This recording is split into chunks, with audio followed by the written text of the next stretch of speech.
An exclusive survey by Good Morning Britain has revealed that almost 2/3 of black respondents and half of Asian respondents said they would consider working for the police. So why are we still not seeing more representation in uniform? Well, former Met Superintendent Babu is here.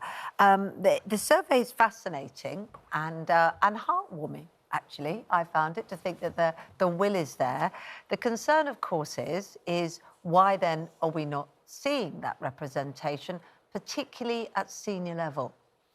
Well, I think, Kate, you make a very, very valid point, because this survey, and I think we should thank you for doing this survey, because it's blown a whole myth that the police have perpetuated, which is those black and Asian people don't want to join. It's not our fault. And that's never been my experience. My nephew, professional cricketer, applied, was unsuccessful. I was speaking to a colleague of mine, a black chief superintendent, his niece applied, didn't get through. There are numerous cases where you think, actually, these are fantastic people, they should be part of the organisation. So I don't think there's ever been a lack of people wanting to join. So what's the reason why they didn't?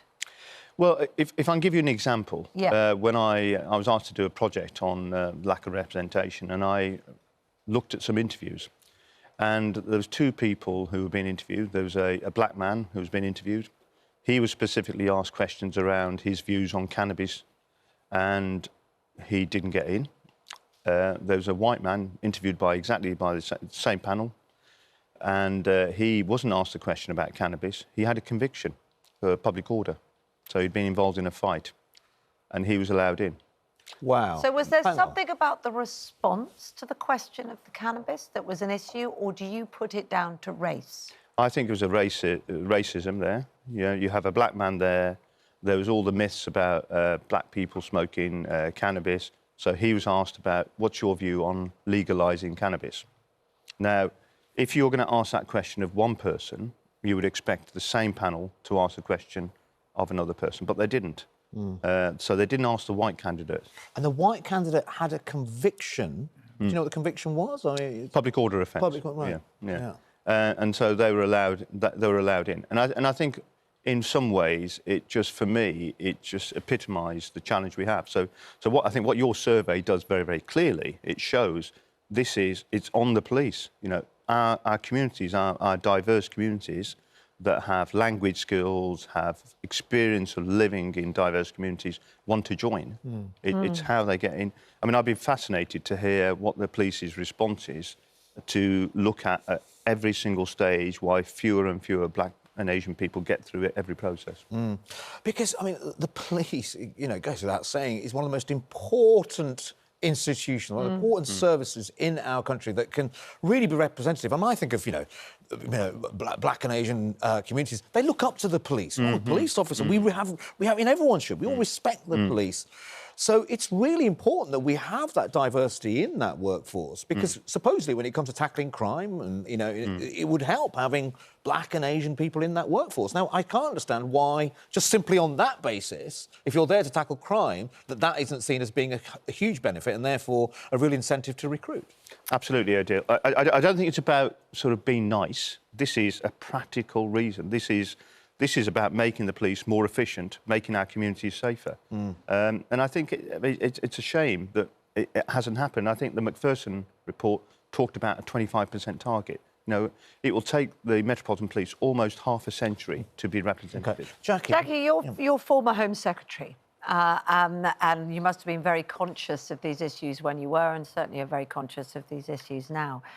What is wrong with the process, and did this survey that we've done and the respondents and what came out of it, does it surprise you in any way? In one way, what surprises me is what Dal describes, and I think, you know, and I don't have any doubt that is what you found. And it's also, of course, the case, Adil, as you rightly say, that we have a model of policing in this country that is about policing by consent, that sees the police as being from the community and part of the community, and that's how you win trust, and people are willing to come forward and report crimes and act as witnesses, etc. If people don't believe that police reflects the community, then the police will be less effective at protecting them and at catching criminals. So I mean, to be perfectly honest, I don't know why the police have made insufficient progress, as Dal says, not only in terms of recruitment, but also in terms of promotion and progression throughout the organisation. It's been 30 years. 30 years since the death of Stephen Lawrence and that Macpherson report. I mean, we haven't got any better, have we, really? Well, I don't know what the percentages are, certainly within the Metropolitan Police, compared to what they were 30 years ago. I suspect that there is a higher percentage, but as Dal says, it's certainly not high enough if you look at the ethnic mix of the population in London. I mean, I don't know if your survey, if you asked the same question to white people as to what percentage of white people would be comfortable working for the police, because I mean that would be quite an interesting comparison to make. I mean, I'm slightly surprised that it's actually Asian people are 50%. I would have actually thought, if you'd said to me what percentage would I have thought, I would have thought Asians would have been higher, given all of the publicity that is given in the media to Stop and Search, for example. I would have expected the black number to be a little bit lower. Yeah. But if you look at the percentage of women now who are recruiting by the Metropolitan Police, it's now 31% of police officers are female, which I think will surprise a lot of people. They have made progress there, but to get people say not enough. So if they can do it for women, why can't they do it for ethnic minorities? Yeah.